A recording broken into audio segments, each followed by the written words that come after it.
ये लड़की अपनी माँ से रो रो कर मिन्नतें कर रही थी कि माँ, मैं अपनी 5 महीने की शादी से ससुराल में फंस गई हूँ, मुझे यहाँ से आकर ले जाओ माँ। ये लोग मुझे चैन से जीने नहीं दे रहे।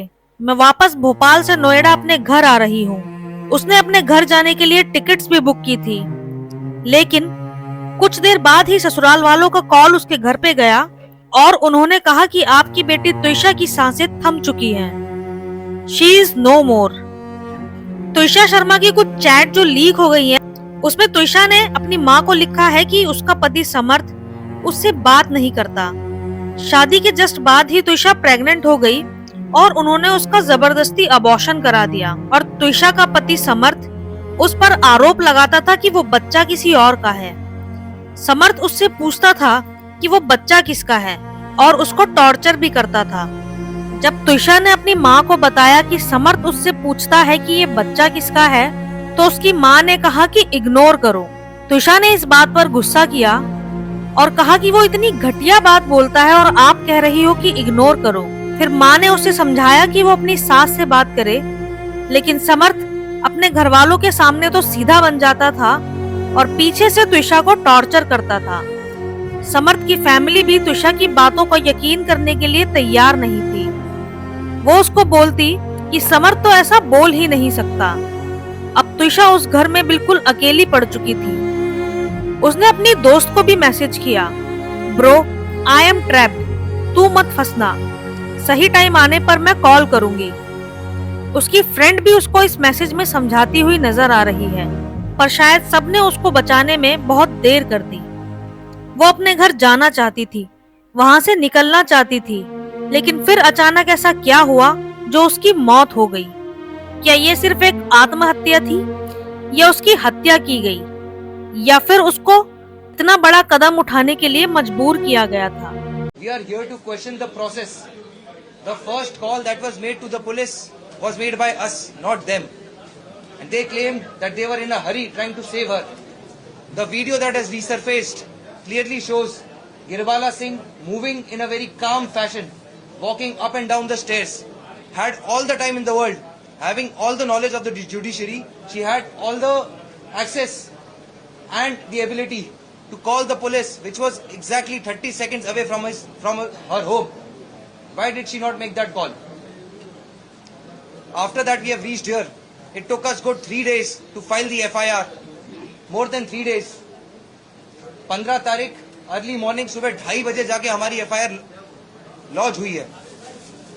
उससे पहले ही उनकी एंटीसिपेटरी बेल की एप्लीकेशन भी आ चुकी है। My name is Pooja and welcome to my channel violated crimes.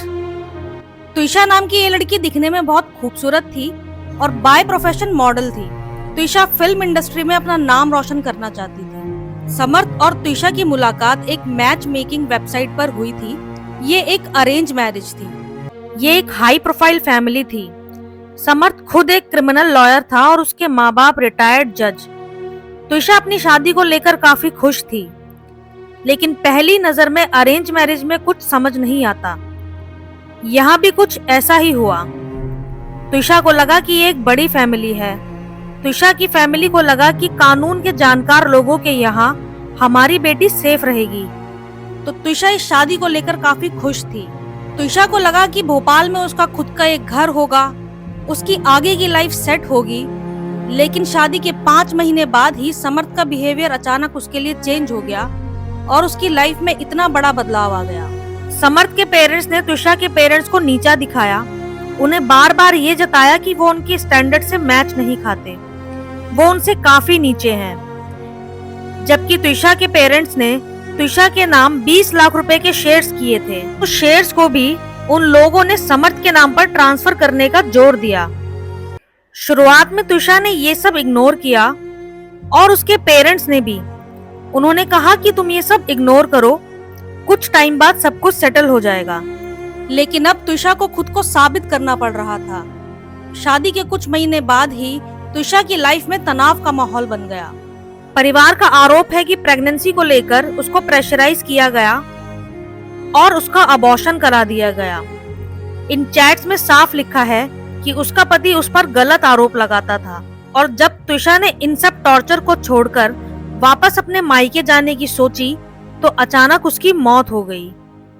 ये अभी भी साफ नहीं हुआ है कि तुषा ने आत्महत्या की है या फिर उसको मारा गया है। फिलहाल समर्थ अभी फरार है और समर्थ के पेरेंट्स तुषा पर ही आरोप लगा रहे हैं। उनका कहना है कि वो ड्रग लेती थी और उसके मल्टीपल अफेयर थे।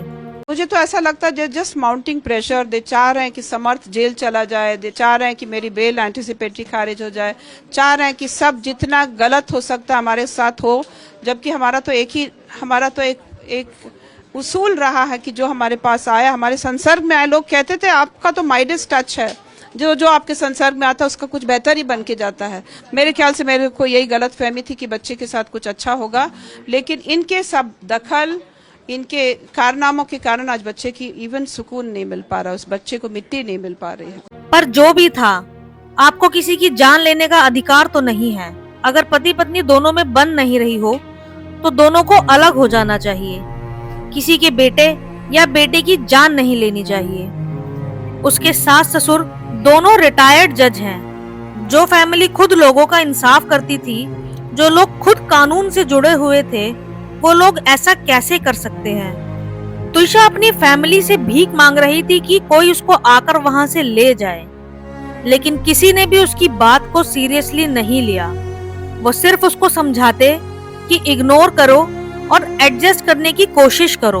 उसकी फैमिली को शायद ये डर था कि 5 महीने बाद ही अगर बेटी मायके में आकर रहने लगेगी तो वो लोगों को क्या जवाब देंगे। और इसी सो कॉल्ड सामाजिक प्रेशर के कारण तुषा नाम की ये लड़की हमारे बीच नहीं रही।